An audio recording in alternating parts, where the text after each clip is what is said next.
Welcome to the Lightstand, guys. I know you have been waiting. I know you've been anxiously waiting for that notification on your phone that says there is a new episode on the Lightstand. And we promise that this is going to be worth the wait because my brother from another mother is right here with me. And you all might remember him from, to this day, still, it's our number one most downloaded episode. Mr. Adray Carrillo. Nice. In the house. Welcome back, bro. Thank you. Thank you for having me again, man. How's everything, man? Everything's been good, man. I know we were talking about, your work was crazy and just a lot of things going on at church and things like that. There's actually a lot of things going on at church, and I'm actually glad we're starting to get a little bit more involved with youth, as far as going to different high schools, preaching the gospel. And there's actually been more people, more youth trying to get involved, in serving the Lord and all this. So it's amazing, man. Love it. Guys, let me tell you a little bit about Adray. He wasn't ready for this. We didn't preface this, but I need to brag on this guy. Life would be so much better. Well, I'll tell you this. Your Fit Fam reel would look a lot different if we had more Adrays on earth. This man is truly a beacon of light in our youth. He actually is the youth pastor for my boys, for Alec and Angelo. And I couldn't ask for a better young mentor, per se. Thank you. I really trust what comes out of this man's mouth. Clearly, I mean, he's with my sons. I trust, the way he drives because he picks them up and, so stuff like this. So to say that I trust this man is an understatement. He literally carries two of the most important human beings in my life, on a monthly basis, so pretty frequently. So I just want to tell you guys, man, you are absolutely in for a great treat. For a great treat tonight, man. Share with them, man. What did you have on your heart? Well, first of all, thank you for your words, and it's an honor to serve the Lord always, and that's what we're here for, to spread the gospel to other people, to help other people, not only to put something upon them or force something upon them, instead guide them towards something that is greater than other things in life. But yeah, man, there's something that's been in my mind, and I mean, how I talked to you about it before, it's generational curses. It's always been in my mind. I lived with it for a few years. Thankfully I don't right now. It's been a huge weight off my shoulders. But I wanted to go ahead and speak to it about it, man. Just because I feel like there's a lot of people, that still carry it with them. And I feel like it's important to not only recognize, that you have it upon your shoulders, because that's important. But I feel what's more important is to bring it to the feet of Jesus. And one of the things, I'm going to go ahead and tell you a little bit background. From the last episode, I'm pretty sure I explained it already, but I come from a divorced family. My mom and dad are divorced. They have their own families already. And apart from that, I come from family, that deals with alcohol, drugs, different types, violence. So it's always been kind of like I wouldn't say a rough childhood, because I didn't really, I went through an abusement myself. I went through a sexual abusement myself, and that also carried upon me. So I wouldn't say a super rough childhood compared to maybe other people, but I did kind of fall under many emotions, many confusing things, and it did affect my life for roughly, I don't know, more than 10 years.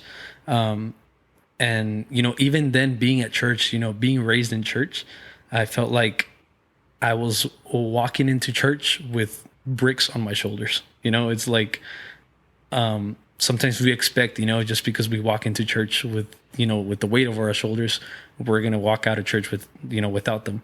And I feel like that's a decision we make, I don't feel like it's a decision, the pastor makes or a leader makes. It's like we voluntarily have to tell God, you know what, I want to give this to you, because if we wait for someone to come up to us, it's like, I don't think, it's really rare. Maybe there's been cases, where a leader comes up to you, hey, let me pray for you.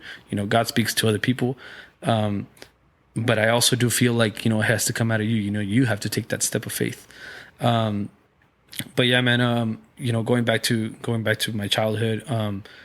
So one of the things that has always been with me is, my parents' divorcement.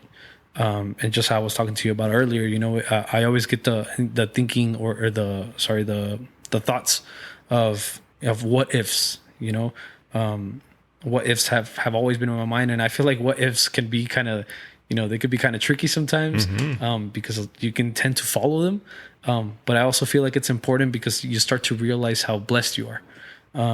And that's one of the things that have made me realize, how blessed I am with the life that I have. I always had that weight on my shoulders, what if when I grow up, I divorce my family? What if when I grow up, I tend to live a lustful life? And it's stuff that I didn't want for my life. What if when I grew up, I start to get involved with alcohol, or I start to get involved with drugs, hanging around with the wrong people. It's always been an impact on me, and it's always been a huge weight on my shoulders. And thankfully, one of the things that really helped me was, it was a youth night, actually. And I forgot what pastor, I don't remember his name clearly, but he was talking about letting everything go.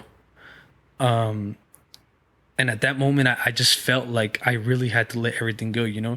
It wasn't just like, oh, let everything go. And at that moment I was serving in the youth night. So I was like, no, I'm not even going to have time, to listen to any preaching, and I was kind of like, man, I feel bad for this, but I remember I had the exact time for that preaching, and I heard the whole preaching. I stayed the whole night. And I remember I heard this preaching, and it really impacted my life, because sometimes we feel like we let go. But the thing is, we never forget about it, so we don't really let go of it. We tend to live with it in our heads, like, yeah, I let go of that, I forgive them, whatever. But then it goes back to, you being, or you continuing with your life, and you're like, nah, you know what? Like, I still have this upon me. So I feel like it's a very hard step. I'm not going to lie. It is a very hard step, to try to forget something that has a great impact in your life.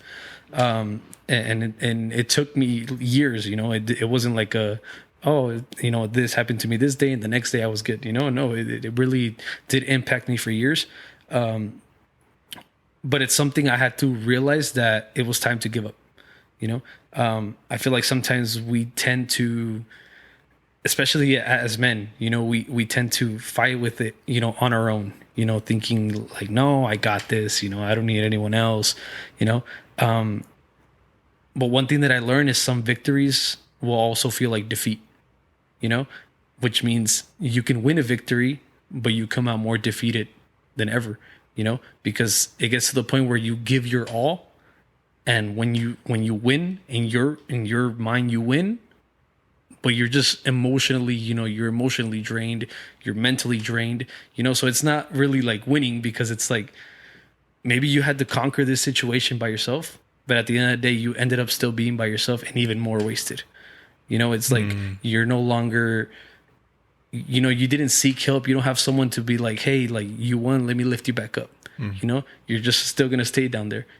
Maybe you avoided the situation, If I could just jump in there, man, there's a lot to digest right there. There's a lot to digest. You said something key, that sometimes you feel like you don't have anyone, and that you're by yourself, and that even if you win the victory, you still feel defeated.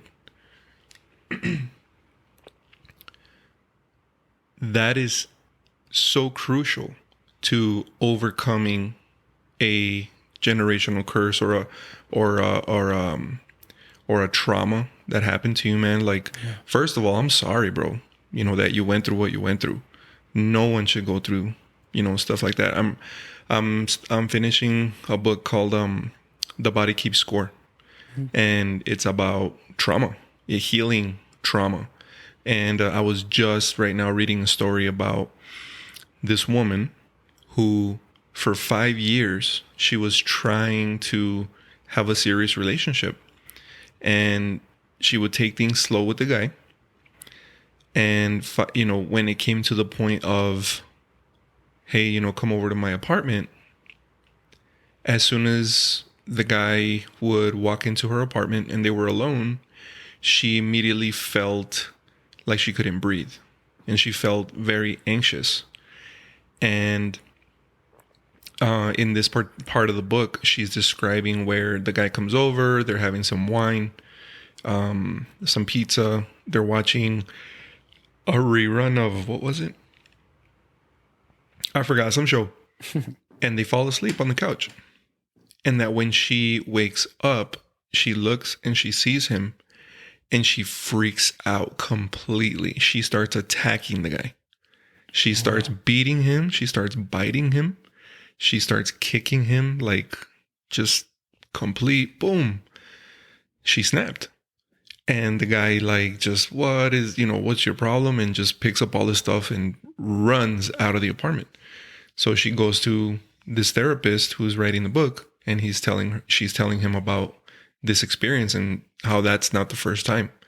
So she's like, why is it that every time I am alone with a guy, I feel this way?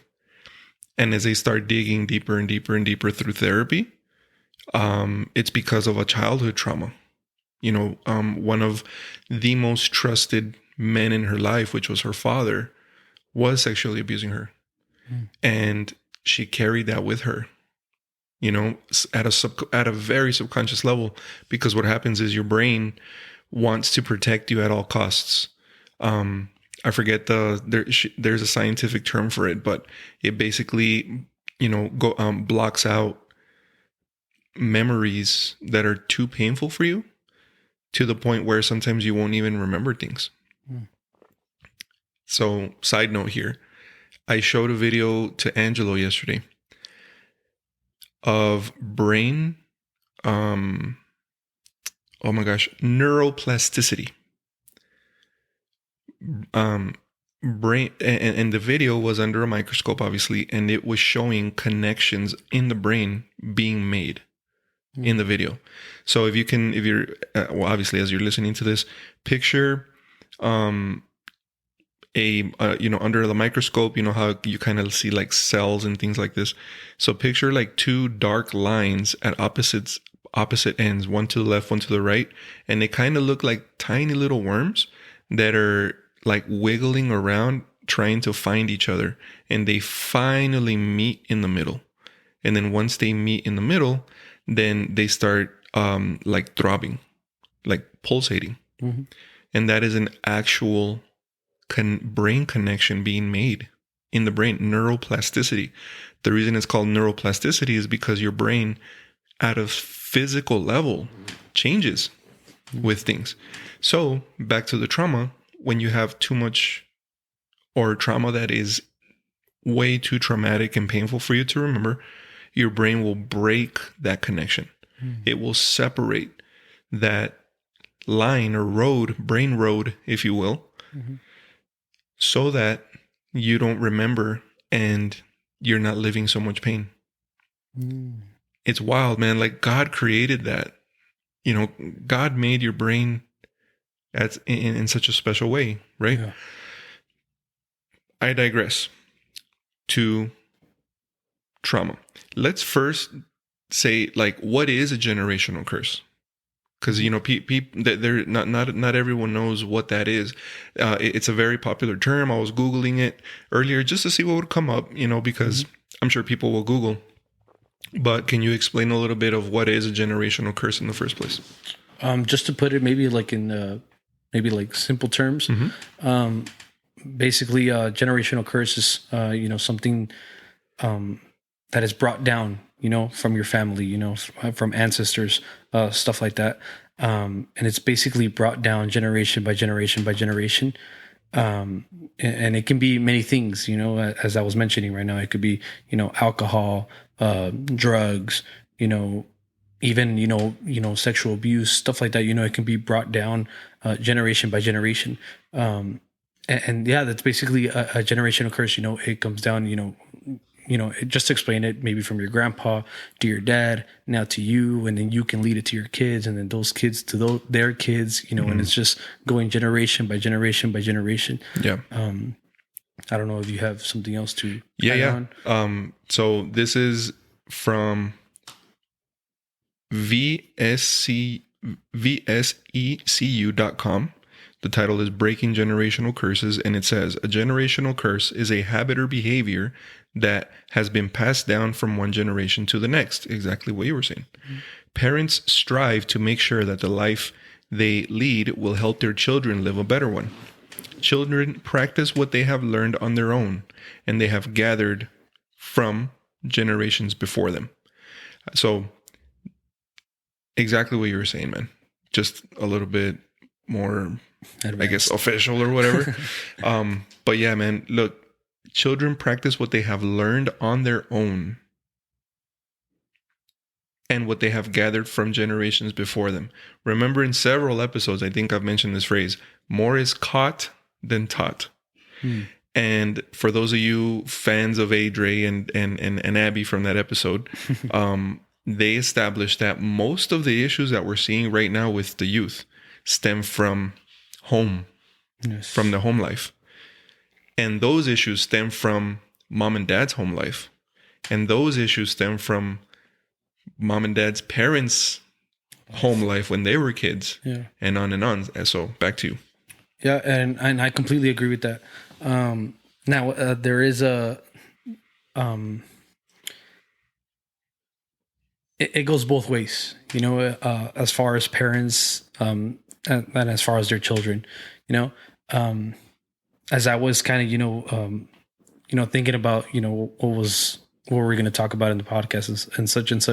I was at work and I was thinking to myself, and right now when I got home, I started to kind of dissect it and everything. And one of the thoughts that I had was, sometimes I'm talking as the kid, sometimes we tend to blame, what was happening with our ancestors. We tend to blame it for the actions that we're doing now. Mm-hmm. We try to blame it, for the attitude that we have now, for the way we behave, for such things like that, and it's interesting to me. And it was a big thought where I was like, whoa, like, why didn't I think of this earlier? But it's that sometimes we tend to, have that blame upon our parents, have that blame upon our father or mother, have that blame and not only blame them, but instead look at every detail to try to act like them, because as kids or as youth, we tend to be like, oh yeah, my dad's an alcoholic, my mom does this, my mom does that, and this is why I do it, but at the same time, what would happen if we were to not pay attention to every detail that our parents did and instead pay attention to every detail that our Heavenly Father did? Instead we try to pay attention to every detail that our earthly parents do, but we don't pay attention to the details that our Heavenly Father does. Ooh, Dre, come on, bro. And I think that's so. And I don't know why I didn't think about this earlier, but it's... Bro, hold on, man. Say that one more time. I don't think the people in the back heard you, bro. That's so good. Yeah, I mean, we tend to pay attention to the details of our earthly parents, yep, but we don't pay attention to the details of our Heavenly Father. Ooh, man, shout out to Mike Richards, bro. Yes. A couple episodes ago, we recorded one called Father Power. Mm-hmm. And he touched on that. But the way you're saying it, it hits different. To quote, para que me entiendan los teenagers, it hits different. Yes, the perfect father is God. Exactly. And to your point, right? Yes. Instead of paying... Well, you know what? I agree. And I love it. However, there's people that don't know Jesus. Exactly. And there's people that don't know God. Mm-hmm. So, but I mean, we can touch on that. but I want you to keep going with your thought there. Yeah. And yeah, basically, it was a thought that had been in my head, for the longest time. And I feel like that follows through, with me being, so angry. I always carried like a certain anger with my dad. It's like, why did you leave, or why did you just, abandon us? Why didn't you at least try to do something, to try to fit, I never knew. And since I was very young, my dad left when I was 1 year old, so I didn't really see, the chaos, or I don't remember any of the chaos that happened. But I start to get, kind of, it opens a little memories when my mom talks to me about it sometimes. And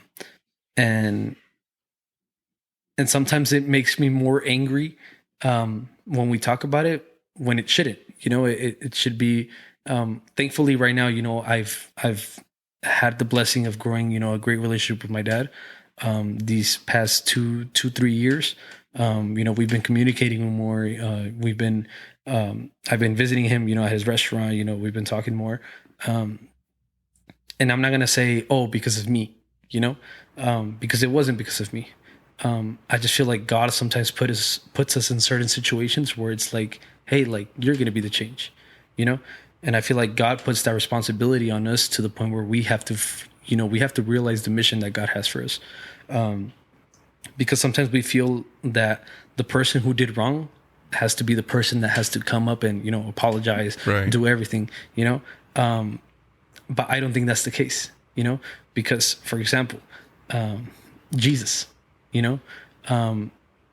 Jesus died for us, without us going up there and be like, hey, Jesus, I'm sorry. Would you like to die for me? No, it's like Jesus said, I love you so much that I'm going to give my life for you, and I think that's so good, because it also helps us in the way of forgiveness, and I feel like forgiveness has to do a lot with the generational curse. You can't move on from a generational curse without, forgiving your ancestors and blessing them. And that takes me to a verse. Let me go ahead and pull it out really quick. Mm-hmm.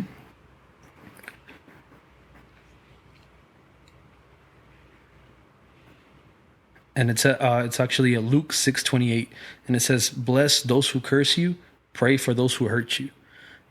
And I feel like that's so important. Coming from a generational curse. Pray for those who hurt you. And some people may be like, "How the heck am I going to pray for that person? That caused damage for years." It's really hard. It's really hard, and I say it's hard. Coming from that. But also God's grace is, so good and so big that we're able to have that, we're able to, pray for those who hurt us. There's a Bible verse that says, let me go ahead and find it just so I can quote it word by word. I'm sorry. Mm-hmm. It says, "Bless those who persecute you. Don't curse them. Pray that God will bless them." And I feel like sometimes we tend to, and I caught myself a lot, saying these prayers. It was like, hey, God, like, you're just this God, you're going to do what you want with them, which is kind of like a low key, hey, you better do something to them, instead of saying, hey, God, I thank you for this situation, and I ask that you bless them, oh, go ahead. Yeah, dude, let me intersect here. As you're listening to this, I know you're thinking, man, that mother bleeper hurt me so bad, there's no way I can pray for X person. Whether that be your father, whether that be your mother, whether that be your neighbor, the coworker that, set you up and made you lose your job.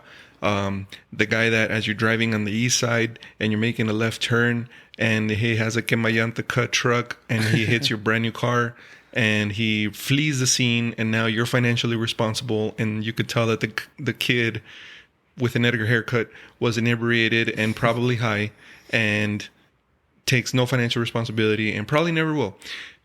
Yeah. It's normal to feel hatred. It's normal to feel upset. It's normal to feel the human feelings that God instilled in you. It's totally normal, dude, to feel that. So don't feel guilty. Don't feel shame that you're feeling this anger towards this ex person, because that's how God made you, dude. You have those emotions for a reason. Now, even David, I was reading the Psalms. I even highlighted it because I was like, what the? Dang, David was ticked off. Yeah. I could pull it up. I wasn't prepared with that verse. It just came to my mind, but it's in Psalms for sure. And David saying, God, I hate those who hate you. But then in the New Testament, just what you read, it says Jesus is talking. It's in red letters. I know the verse you're talking about. And he says, bless those who curse you. So it's like, David, you should have heard that one, you know? But anyways, it's normal, dude. All right. Yes. Like, don't feel shame. That's a big thing. There's churches out there that just are a little bit too religious and make you feel guilty or shameful for feeling emotions, and that's incorrect. I'm sorry. And if you disagree, okay, let's agree to disagree. But it's normal to feel that. So don't feel bad if you are thinking the way Adray did. I know the way I did too with my dad too. Dude, I relate a lot to you, man. Yeah, like I could not. I despised my father for years when he left my mom. Not yes for what he did. You know, he left us for another family. Yes for that, but more for how much pain he caused my sister and my mom. To see how hurt they were, to see especially my sister, man, like she was 15. You know, it was the night of her quince when this dude leaves. Like, you know, and they were like uña mugre, bro. They were just, you know, tight. They were peanut butter and jelly. And this dude just ups and leaves. And the worst part was that this chick had or has 2 daughters. And my sister felt completely like replaced. Yeah. You know what I'm saying? I remember a conversation in the hallway at my parents' house where my sister tells my dad, hey, I need school supplies. And he says, no tengo dinero. This is post him leaving and stuff. And, you know, he's trying to come back and just kind of be whatever of a father he can be, I guess. I remember that like it was yesterday, bro. And that ticked me off. Like, so back to you, Dre. I'm sorry, bro. But the point is, guys, as you're listening, if you feel a certain way and you're not, you know, don't feel like you have to be holy all the time and like santito and like, oh, I can't feel these negative emotions because it's not, you know, of God, and like I can't be angry. Dude, it's totally okay to be angry. It's healthy to be angry. It's a normal response. It's a process. If they wrong you today, you're not going to be holier than now tomorrow and be completely anger free. Like Adray was saying, dude, it's a process. Yes. For me personally, it was years, like Natalie likes to say, years of trauma therapy process and praying, dude, and giving it to God. But anyway. Yes. And I actually saw preaching, I believe it was by Michael Todd.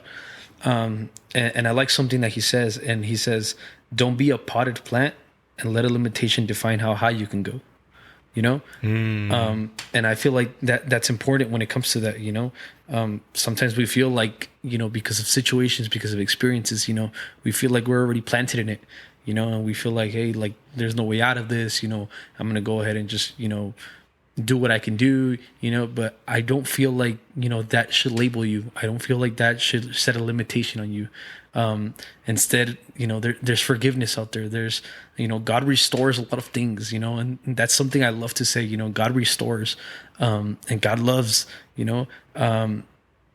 Sometimes we feel like things are too big for God, you know, things are too big for Jesus. You know, I cannot bring this to Jesus. This is way too big. I've been carrying this for 12, 13 years. How the heck am I going to give this to Jesus? You know? But one of the things I like to say is that those things are probably more afraid of Jesus than what you're afraid of them. You know, those, whatever the situation is, you know, that depression, that anxiety, that depression is probably more afraid of Jesus than you are afraid of that depression. And it's completely true. You know why? Because Jesus conquered anything. You know, there's nothing greater than Jesus.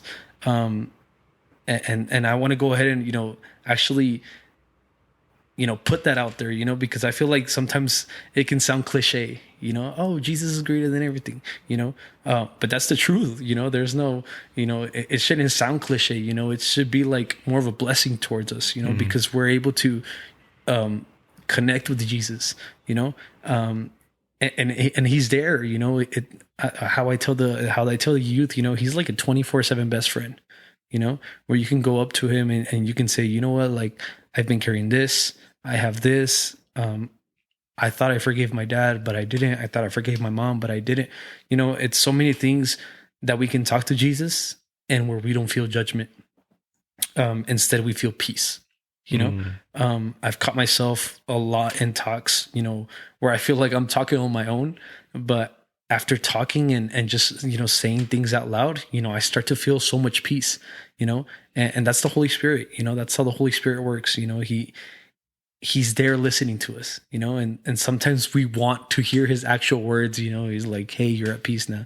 But no, it's more of just a feeling, of you being able to, go to Jesus and say, hey, I have all this to give to you. Yeah. And I feel like that's so important, and even for, non-believers,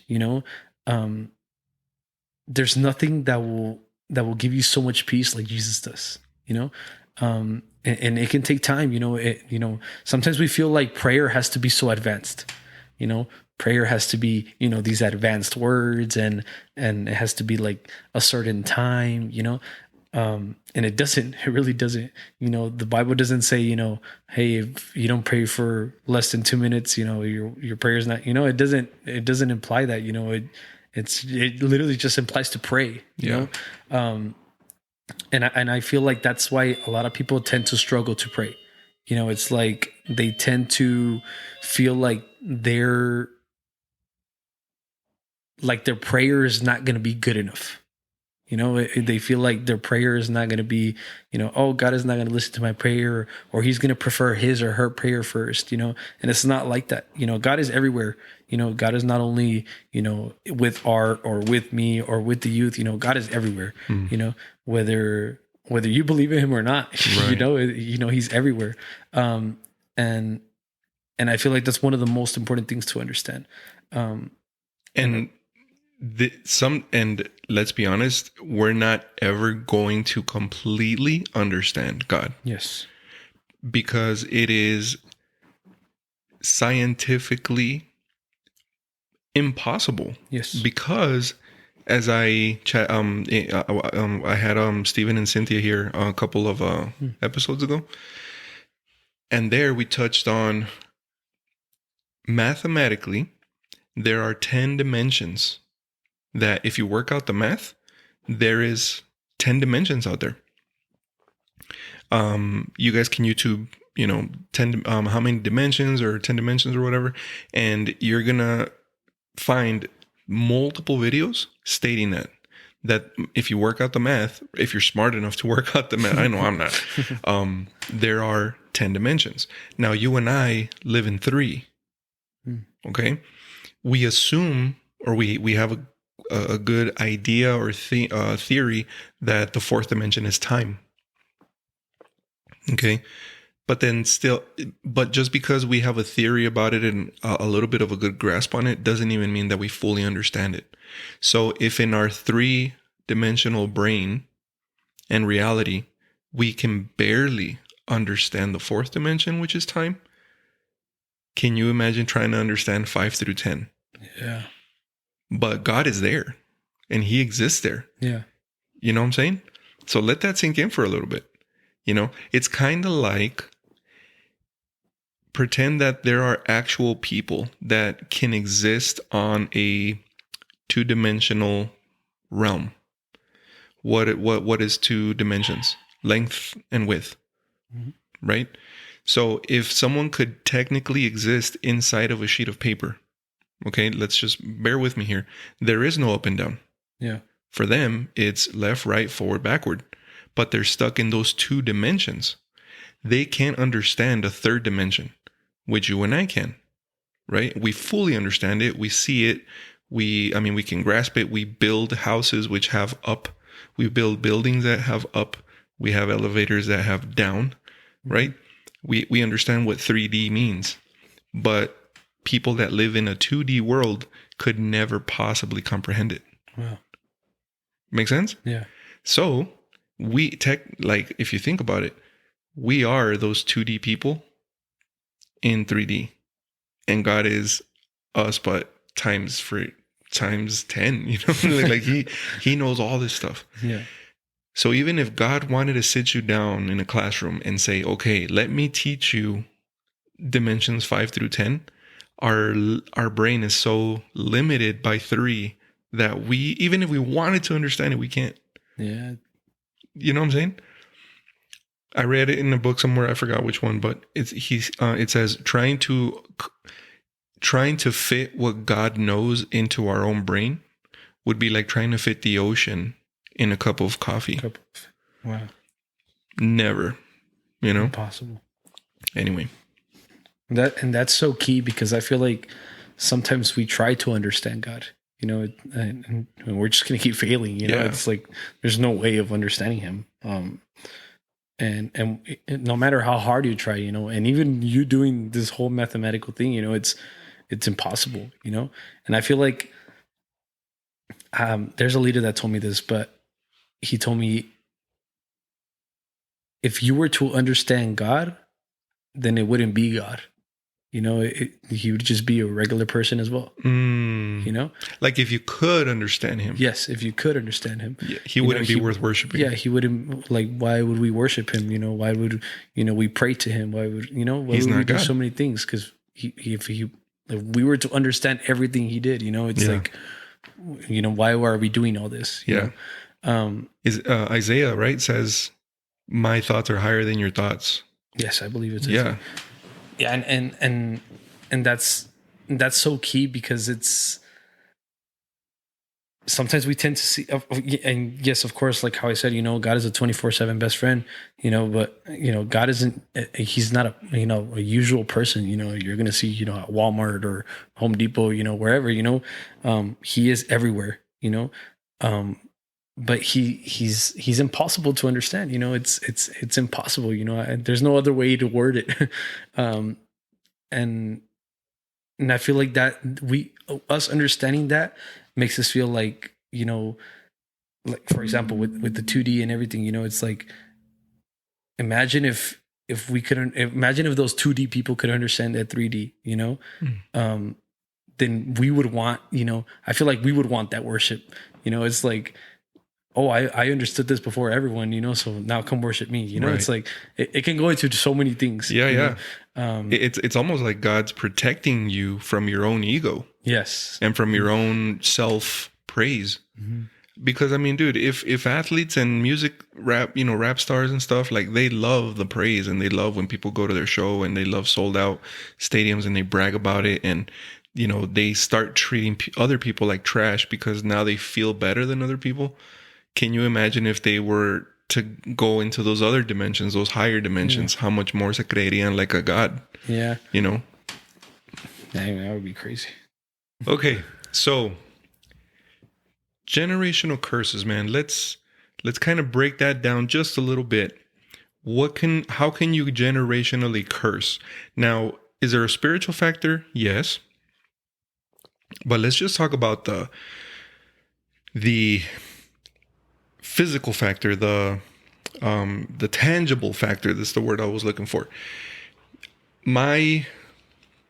As far as I know, 1, 2, 3 generations above me are divorced. My father, my father's father, and my father's father's father.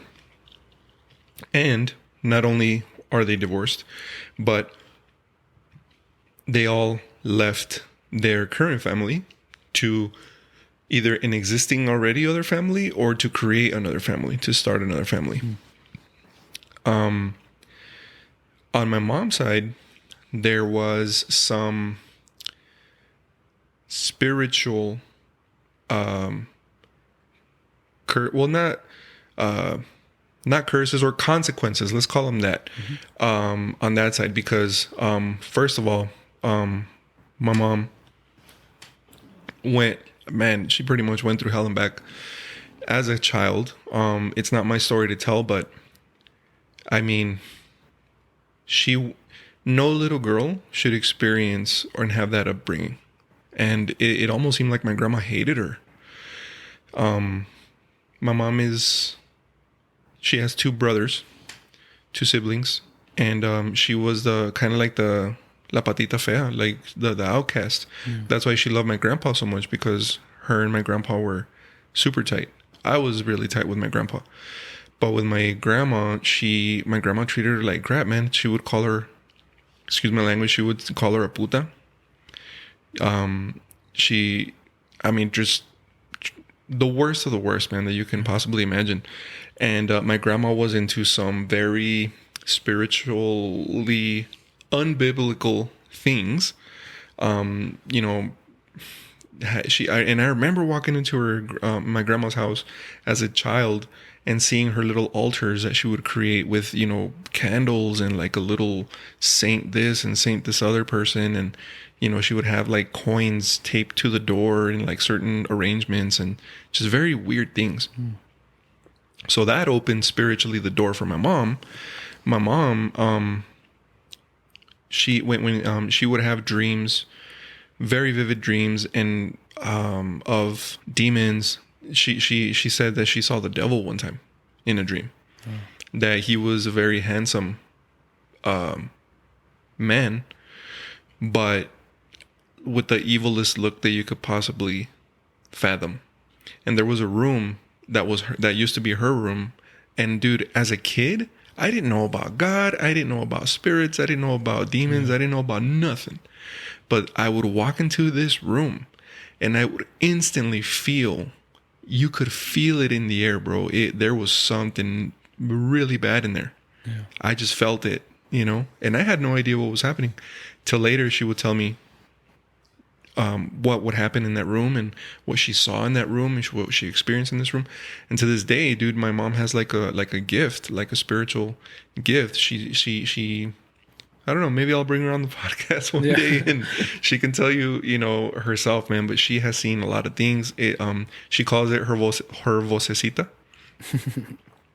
That tells her, like so and so. Like all of a sudden she'll be like, I'm thinking a lot about this person, and then something happens to that person, good or bad. I don't know, just a lot of things. I don't want to get too into that, but the point is, generationally, right? Okay, so from my dad's side, if I followed what I saw, I would fall into that pattern too. Yes. Okay? Because more is caught than taught. As a matter of fact, I remember you're 23? 22. I got married at 23. At your age, the boys were already born, 2 years old and 1 year old. I was already a dad at your age, right? I remember when I was like 24, 25-ish, Nat and I were not doing good, man. Not good at all. And I was seriously considering like just calling it quits. And I remember talking to my dad about it. You know what his advice was? Déjala. Wow. Déjala, no andes aguantando eso. And it just clicked right there, bro. It was like the Holy Spirit smacked me with the spiritual hammer right there. And he was like, that's exactly what I don't want you to do. Yeah. You're not going to follow this generational pattern, right? Or this consequence. And it like a conviction came over me right there and then of I'm going to make this work because like the Holy Spirit put Alec and Angela in my brain. And it was like, they are depending on you. Yes. And I think that weekend, bro, I went to go get my ring tatted. Oh, wow. Yeah, I went to go. So if you're listening and you don't know me, my wedding ring is tattooed. Natalie too. We have matching tattoos. That's the only matching tattoo we have is our wedding ring. It is our anniversary date, 11/13/2009. Roman numeral. But it's a symbol that for us, it means no matter what, we're in this forever. Yes. And if you're listening and you have abuse and you have, a toxic environment, don't take this out of context. It doesn't mean, and I've mentioned this multiple times before, but just in case you haven't heard any of the other episodes and this is your first time listening, if you're in a abusive relationship, an abusive marriage, that does not mean you have to take it forever. God did not design you to get married and get beat up and abused and molested and raped and, you're not a doormat, guy or girl, if you're listening. You seek help, obviously, and do everything that you possibly can to save your marriage. Seek help all the time, no matter what. But dude, if your spouse is being an absolute idiot and just refuses to change and refuses to accept, that they are causing all this negativity in your relationship, it's time to bounce. Yeah. Anyway, generationally, man, that can happen. Generationally, we see it all the time. Grandpa's an alcoholic, then dad's an alcoholic, mom's an alcoholic, and then you start drinking. And then what do your kids start seeing? They see you drink all the time. They see you get dumb. And when they grow up, what do? Right? Same thing with smoking. Same thing with drugs. So basically your generational decisions your decisions have generational consequences. Mm-hmm. And therefore the phrase generational curses. So as you're listening, even if you don't have children, dude, you have an obligation, a responsibility so huge for your next generations to seek Jesus, dude, to change your life, to be conscious of the decisions that you're making. Yeah. Right? Because that's going to bleed on whether you like it or not. And it's going to take some guts of steel to become that curse breaker, to become that pivotal change in your family's tree, to say, you know what? No more divorces, no more cheating, no more pornography, no more alcoholism, no more drugs. Your kid doesn't even have to see you do drugs, Mom. Yeah. Mom, if you are a crack addict, if you are a heroin addict or whatever, and your baby's in your womb, when your baby's born, that baby is just as addicted as you. Yeah. I don't know if you guys knew that, and you guys can fact check me and Google it, whatever you want to do. That is a fact. So your kid doesn't even have to see you do it. Your decisions have consequences, and I think that's the point of this entire podcast episode. Yeah. Your decisions have consequences, and you have to be so intentional about your every step. Yes. Right? Yeah, and I follow along with that as well. It did create. Well, for me, my mom never really, was like an alcoholic, or my mom was, I didn't really gain anything bad from my mom. It was more of, family wise, it's like, of course my mom drinks now and then, it's not like, she gets completely drunk or stuff like that. But for example, my grandma actually passed away, her liver just completely gave up. And apart from that, as far as cousins that I have and uncles that I have, I grew up with the atmosphere of, staying over at my tia's house. And it was like, my uncle just smoking, weed right in front of me, and thankfully, I'm actually allergic, to the smoke, like cigarette or weed, Oh, wow. So my mom would know if I smoked, because I would come back like hinchado, probably, Wow. So, I never smoked. I never drank, and a lot of people ask me why. A lot of people ask me like, why you haven't even taken a sip? You haven't even taken a hit, whatever. And no, and it's not because I go to church, and I think as humans, even not speaking religiously, we just know it's bad. It's like, it doesn't have to be because we go to church or because we are Christian or because we believe in God. It doesn't have to be that. It's simply the fact that, even as a non-believer, it's bad. And it's stuff that has been in my mind, was on my mind, like, all right, I know it's bad. It's affecting my family. Some of my family has passed away from this. So why am I going to risk, my life for, I don't know, let's say 10 minutes of pleasure? It's like, why am I damaging my body? Why am I, inhaling, stuff that is going to damage my body just so I can feel like I'm in the air for about 5 minutes. You know, it's just stuff that should be common sense to us, but I feel like we have wrapped it as a culture. You know, it's like if you don't do it, like you're like an angelito. You know, it's like nowadays. You know, if you don't drink, if you don't smoke, if you don't do this, it's like either you go to church or, you know, whatever the case is. You know, but it's like I feel like it's become more of a culture now. You know, people have just gotten so comfortable with it. You know, and it shouldn't be like that. You know, it shouldn't be the fact that you're comfortable with it. It should be the fact that you should receive a certain conviction for it. You know, and I received a certain conviction for it. You know, it was to the point where I had to realize, okay, like this, I never want this for me. You know, and I didn't really see it as much as for me. I saw it as for the next generations that come after me. You know, it's like, would I want my kids to, you know, be drug dealers? Would I want my kids to, you know, be out there partying, you know, drinking and doing all this, you know? And I don't know if you've seen the news lately, but most of, you know, deaths right now have been, you know, DWIs. You know, it's like people just crashing into people and people crashing into poles and people crashing into this. And it's like, why are we risking our life, you know, for moments of pleasure? And, you know, instantly our life can just be gone, you know, from moments of pleasure. And it just, it amazes me how many people have put that certain pleasure over an everlasting love. You know, it amazes me because, you know, you can't, and I'm sorry to say, but you don't gain anything out of it.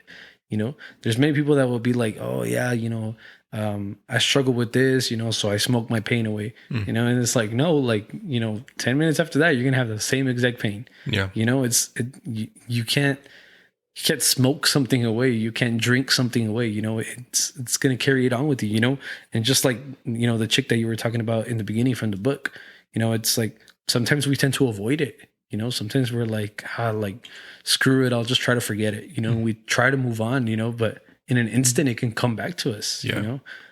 Yeah, you definitely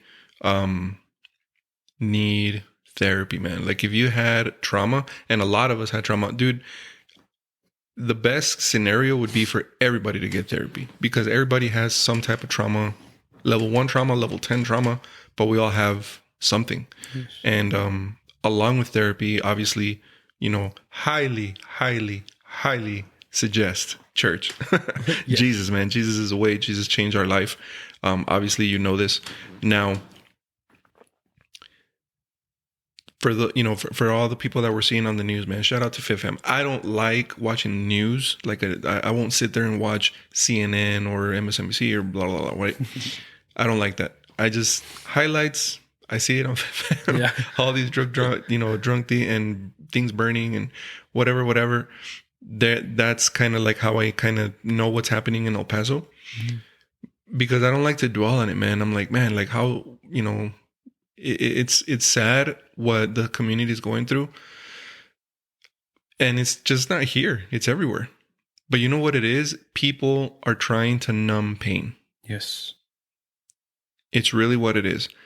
All the people that get drunk, all the people that use drugs, all the people that like to go on these psychedelic trips, you know, mushrooms and LSD and DMT and ayahuasca, whatever, you're seeking something. It's not just that you want to feel good. Like you're really, in my opinion, they're seeking God. They just don't know it. Because how many times have we heard of those same people? Once they find Jesus, they turn away from that. Yes. Yours truly. I'm right here, guys. As soon as I accepted Christ, that went away. The cravings went away. The need went away. And please don't take this as like my soapbox religious, you know, way of trying to get you to stop drinking or whatever. Let's be real. If you can't limit your consumption, there is something that you're trying to drown.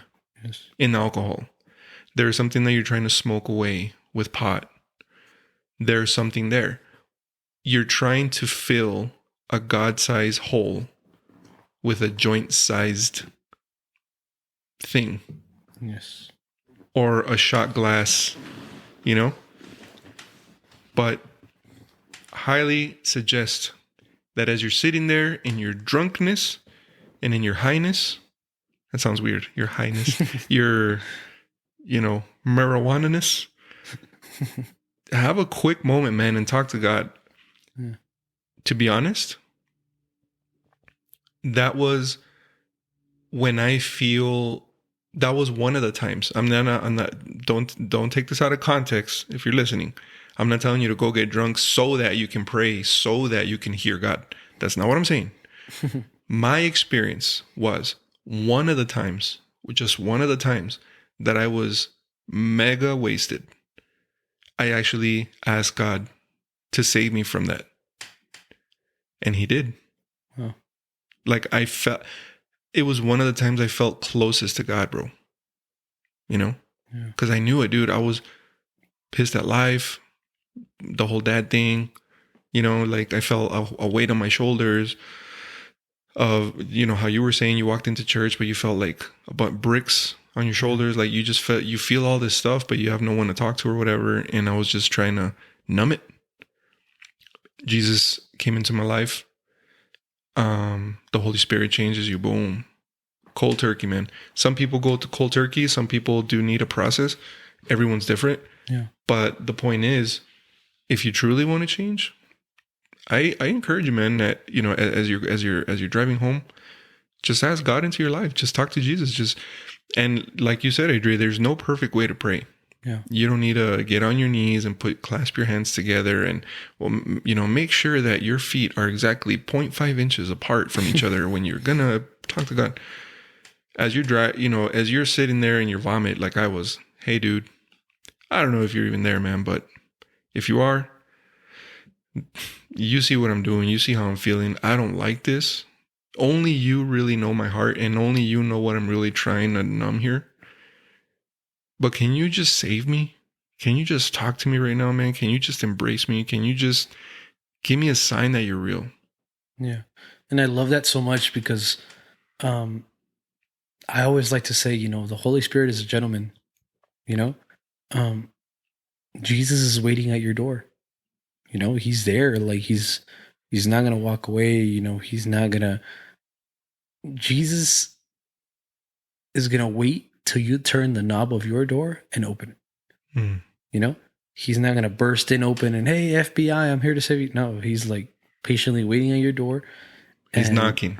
Exactly. He's knocking. Lightly. And I feel like sometimes we try to avoid the knocking, because even then, and this is out of my own opinion, even then, I feel like sometimes as a non-believer, we sometimes hear, for sure. We sometimes hear him calling us, and the Bible says that, he, like he chose us by name, he chose us. And I feel like sometimes we hear him calling, even as non-believers and believers, we hear him calling, and sometimes we try to avoid it just to do things that we want, it's like, I can hear him, but I don't want to go yet. Like, and actually speaking, you were going into depth about, numbing the pain and all this, and, going into Alpha. It's like a program that we're doing right now as a church. I like one of the things they say, and it says, that daily we're trying to fill a happiness bucket inside of us. There's a bucket inside of us, and referring to, our lives, our heart, and constantly we're just trying to fulfill it, with money, with drugs, with alcohol, with food, everything, literally, except for the one thing that I can actually fulfill us, and imagine if that happiness bucket can be fulfilled daily, where to the point where you can seek, and you can feed yourself from the word, and you can just be fulfilled daily with happiness and with joy, because that is one of the fruits of the Spirit, and it's joy. And you can only receive that certain joy from Jesus, from the Holy Spirit. There's no other joy, oh yeah, the party last night was, super dope, but then you wake up the next morning, you're like, what the heck happened last night, Yeah, and you feel horrific. Exactly. So it's different things that, you feel like you're getting joy, but it's just for a certain instant, but yeah, I love this alpha thing that we're doing. But like I say, Jesus is at your door, and the decision is up to us, and there's no other person that's going to make that decision for us, and there's only two decisions. It's either yes or no. There's no like, maybe, and sometimes it can be that, sometimes it could be where we like maybe take a step of faith and it's like, I kinda, and then we step away again. But I love to say that, I love to say Jesus is at your door, and how I like to explain it is I explained it to the kids like this, and it's imagine you're at school, and your whole backpack is just full of bricks, and let's just say you have to go around the 8 hours of school, with that backpack full of bricks. That's how life feels sometimes, you just feel like something is dragging you, something is, bringing you down. Something is not letting you walk freely, but imagine someone just came up to you and said, hey, let me carry that backpack for you till the school year ends. Every time you walk in, I'm going to be ready to hand over your backpack and I'm going to carry it for you, and you get to walk around school, freely, free off weight, free. Now, imagine if, or not imagine, what if I could tell you, that there's a God, there's a God who knows you by name, who chose you, who loves you, that can say, hey, let me take that weight off your shoulders, forever. It's not only like, just 2023, it's like, no, let me take that off for you forever, and the help is there. There's no, I feel like sometimes we think there's a time to go to God. We feel like, no, 2023, maybe not, like maybe 2024 will be for God, and it's like, no, like, why don't we just come to God now? Why are we so used to wasting time just because we want to live like, oh no, it's because I want to live my high school experience, or I want to live my college experience, or, it's like, YOLO. What if you could live your college experience, preaching the gospel? What if you could live your college experience, I don't know, making, Bible study clubs, and I would say, personally, I would say I've sacrificed my youth, I'm not out there, partying and this and that. And, when I could, most of my high school friends, that's what they do now. Mm-hmm. It's like they go out to parties in LA and this and Vegas, but the difference is that I know there's a bigger purpose in that. Yep. I know there's people that are needing to hear, the word, the gospel. Mm-hmm. I know there's people out there that need to hear that there's someone that loves them. I know there's people out there that need to hear that, hey, that weight doesn't belong to you. You shouldn't be carrying around with that weight. And it took me a while to understand, that it wasn't that, like I said, it wasn't a day by day. But one of the things that I got from everything that I struggled to is that sometimes God doesn't have us in certain situations just to take me out. It's just that God has me in certain situations because he's forming something in me. He's not only like, oh, you're struggling, let me take you out of there. He's like, no, like, just trust the process. There's a reason. He's like, I'm molding a character in you. Yeah. And I feel like sometimes we have to understand that as his children and as people, it's like, all right, God, you're allowing this, so I'm putting my whole faith in you that you're going to get me through this, because sometimes we just feel like we're drowning in the pool and it's like, you better reach for my hand now. If not, I'm going to drown, but God is just saying, hey, like, just relax, just stay in the water, be calm, and I'm forming something on you. Trust the process, dude. That's so good, man. Yes. Trust the process. If you think about it, David, before he went to Goliath, because when he goes to Goliath, he already says, you come at me with a sword and a spear, but I come at you in the name of God, right? Yes. But before that, when he does his, I'm going to call it the job interview with King Saul, he says, I killed lions and bears with my hands. And I love how he uses plural. Lions and bears. Yeah. Think about that. David didn't just show up hoping that the slingshot would work. This dude had practice. Yeah. And David could very well, when he met his very first lion or his very first bear, ask God, oh my gosh, God, you're so cruel. Why would you let me be there by myself in the wilderness with a lion or a bear? Yeah. How shame on you. Who does that? Why would you make me fend for myself? But to your point, God was creating something in him. He was developing a freaking warrior. Yes. He was developing a king. He was developing a leader. Right? Yes. So that he could defeat Goliath. Exactly. God gave him the little battles because he was preparing him for the battle. The battle. That's good. You know what I'm saying? He didn't just wing it with the slingshot to Goliath. This dude knew he was a sniper with that thing. He knew. Obviously, the Bible doesn't dive into it like that. But if he killed lions and bears, you have an idea that this dude was no joke, right? Yes. Yeah, and I think it comes down to that. Going back to generational curses. It's like, are you willing to be the change in your family? It's like, are you willing to take that responsibility? Because I also feel like, especially as youth, it's like, no, I'm too young for this, and it's like, Goliath was young, Goliath, I think the Bible said he was 16. If I'm correct, I don't know. Goliath? No, David. Sorry. David.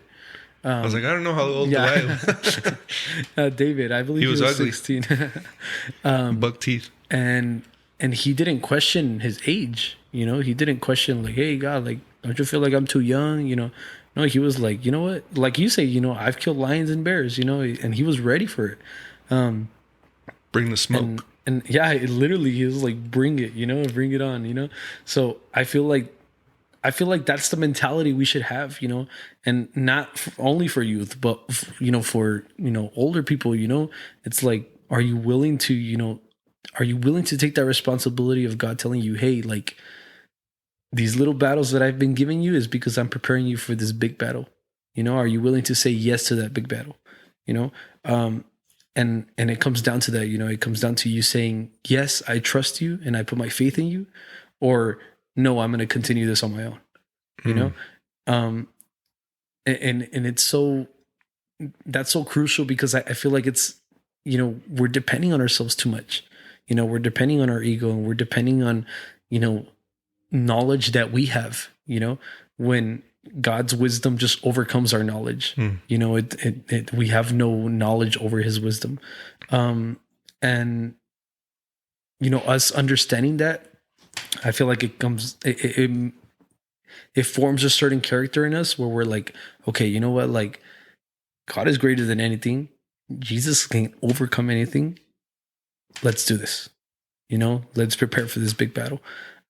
And I feel like going through certain situations, because trust me, you coming to God is not going to be like, everything's going to be perfect. You're no longer going to have, don't ever think that, the enemy still roams around.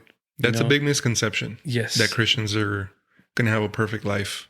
Oh, yeah, accepted Jesus? Oh, no more problems. Yes. Nope. And it's the complete opposite. It's the complete opposite. Even, with, I like to say, just because you come to God doesn't mean your problems are going to go away. It just means you have someone to fight them with. Yes. It's better having 2v1, or you have someone to fight them for you. Yes. Not with. I'll challenge that a little bit. The problems you have are no longer your problems. Mm-hmm. You can just say, hey, God, here you go. It's all yours. It's all yours, man. Yes. I'm going to do my part.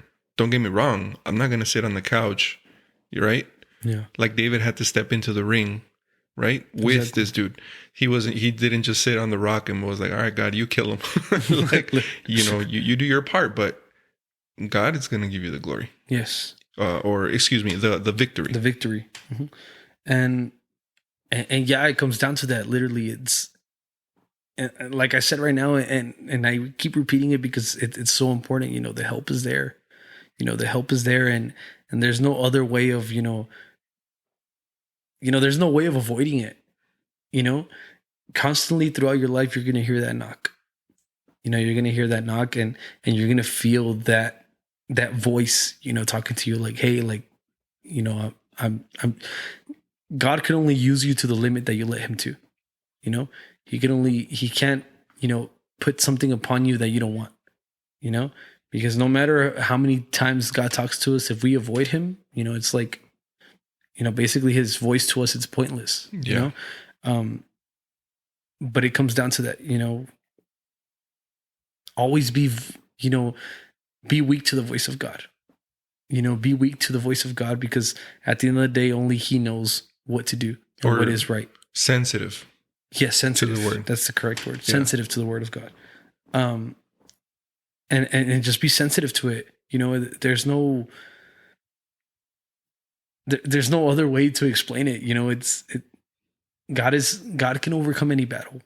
And like we said right now, God has victory. And He already won. That's the important key. Like, He already won the battle. And it's just sometimes we try to deal with it more. We make it more of a battle than it is. Yeah. And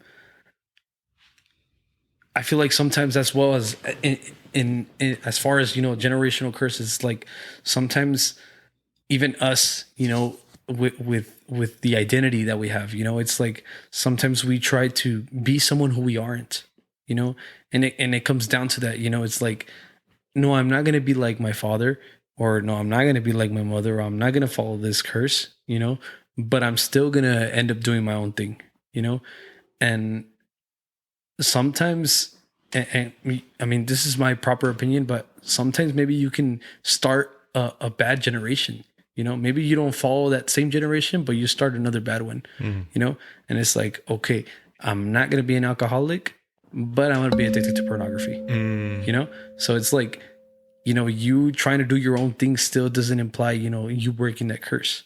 And it's so important to know that, it's like, it's not only following, it's not only not following what your grandpa did or what your dad did. It's like, what are you doing for your children? 100%, bro. It's not, it doesn't depend just on you trying to avoid your ancestors' mistakes. Because the Bible says it, let me find the actual verse but it talks about children being responsible for their parents' sin, but let me find it before it says, the child would not be punished for the parent's sin, and the parent will not be punished for the child's sin. Read the... It's Ezekiel 18, verse 20. Okay. Yes, verse 20. And it says, righteous people will be rewarded for their own righteousness behavior, and wicked people will be punished for their own wickedness. Dude, that's huge, man. Just to kind of wrap up the generational topic, man. It's important that you read that. I love that you read that, man, because God is not an evil God. Yes. He is not going, like, that would be twisted, man. Yeah. It's like, I had no control of what my pops did. I have no control of what my great grandparent did. Why am I paying for it? It's like my dad eating candy, but I'm the one that gets the cavities. Yeah. It's like, that's not cool, right? Yeah. So I love that you did that. Everybody's responsible for their own sin. Mm-hmm. Now, however, and now I'm going to take the gloves off and I'm going to talk to you listening. Especially if you're a father. You have such a tremendous responsibility. Yes. To not be the curse. Now I'm going to flip this. Instead of saying the curse, how about you be a generational blessing? Change your family's lineage because you have the power, you have the capability to do it. Don't be a lone wolf. Adray keeps you keep talking about you're not alone, you have the help there, the help is always there, the help is always there. Guess what, guys? We were not made to fight battles alone. When God said, man, it's not good for man to be alone when he made Eve in Genesis, he wasn't just talking about a woman or like he wasn't talking about a partner to marry. He's talking about in general, dude. Yeah. Wars are not won by one man. It's by an army. You need community. People say, I'm good. It's just me and God. I don't need to go to church. Yeah. I used to think that way too. But I thank God revealed to me, through trials and tribulations in my life, that how important certain men were in my life. Men that told me the way things were, men with love, of course, and respect. How important it was to have a mentor, to have someone to guide me. Because if you think that your thinking is 100% all the time, that proves to you that you're wrong. Because you can never always be correct. So, dude, if you have small children, you have the obligation to come home from work, turn on the dad switch, and now be a father. You do not have the privilege and the chipleza to lock yourself in the room and tell your wife, I'm too tired to deal with the kids. You deal with them. Close the door, go to bed, take a nap, play your game, whatever. That is not being a man, bro. Yeah. That is not being a man. A man has the understanding and the responsibility and the maturity to say, okay, even if I'm tired from work, I have to come home and now my children need me. Why do you give 100% at your job and 0% at your home? Your family does not deserve the leftovers. Your children need you, bro. Your children need a father, a present father. For the love of goodness, please get off your flipping phone and pay attention to your children when they're talking to you. Yes. And play with your kids and get on your hands and knees and build that train and race those little trucks around. Leave your phone. My goodness. Leave your phone. Wait, when you're going to go romance your wife at a restaurant, leave your phone in the car, my guy. You need to be present. Your presence and your attention and just the way you carry yourself and everything, you have that responsibility, dude, too, so that you can be a blessing, especially if you're coming from a traumatic history, especially if you're coming from divorce, especially if you're coming from cheating and adultery and pornography, especially if you have that in your history, because that's ingrained in you, whether you like it or not, at a spiritual level or at a physical level, because you caught a lot of that when you were small. So you have that, dude. Now, you can't do it by yourself. Please seek help, man. Please shoot us a DM. If you're a youth, reach out to Adray, man. We'll tag him on the Instagram post. You can definitely reach out. Reach out to Nat and I. If you wanna, if you're struggling with your marriage, and stop being ashamed of it. We all struggle, bro. If you find a couple that says, "Oh, I never struggled with my marriage," that is a liar. Get the heck away from them. They're lying. Everyone goes through it. I don't care what pastor they are. I don't care what couple they are. I don't care how much you have them on a pedestal or how much they like to pretend that they don't go through it. Why? Because we're human. Yes. And the moment you start thinking, if the moment anyone starts thinking, oh, I'm better than such and such, or hey, you know what? Like, babe, we're not that bad. At least we're not like those guys. That's called pride. And that's the sin that the devil got cast to hell for. Don't allow that thought process in your life, man. Let's just drop the ego, seek help, and reach out to a man that you respect and that's going to give you biblical advice on how to become a generational blessing, and you can stop the curses in your life. You can learn how to be a man, because shocker, the history of men in your lineage, more than likely, if they fall anything through what Adray and I were just talking about, are not the right example. Yes. And I'm really alarmed for you if you have no friends, and you're isolated, and the only person that you're reaching out to is the father that was an alcoholic and was this and that, and is not a healthy source for you. Now, I'm not saying that if he's a changed man, you can't reach out to him. No. Don't get me wrong. In other words, you know what? Let me just rephrase this. Reach out. Let me rephrase again. Make sure that whoever you're reaching out to is a healthy, biblical source of mentorship for you. Mm-hmm. Guy or girl. Because breaking these chains takes WORK with a capital WORK. You have to be so intentional. There's books to be read. There's therapy to be had. There's confessions that need to be made with a trusted individual that will never share that outside of your confidence. There's so much intentionality, guys, that you have to go through. You have that responsibility.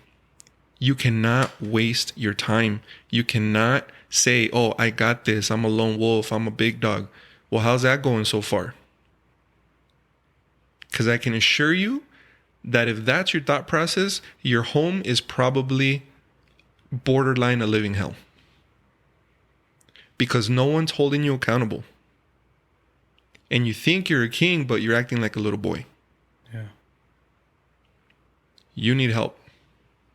And it's okay. We all do. Please reach out, man. Break the generational curses. You can totally do it. Yes. And when now you just add God into the equation and you ask Jesus in your life, oh my gosh, you just supercharged your change. Yes. And your family is going to say, dang, that's different. Man, my husband different. What is happening right here? And you know, you confide in the right guys, and you have mentorship now, and you have guidance. Dude.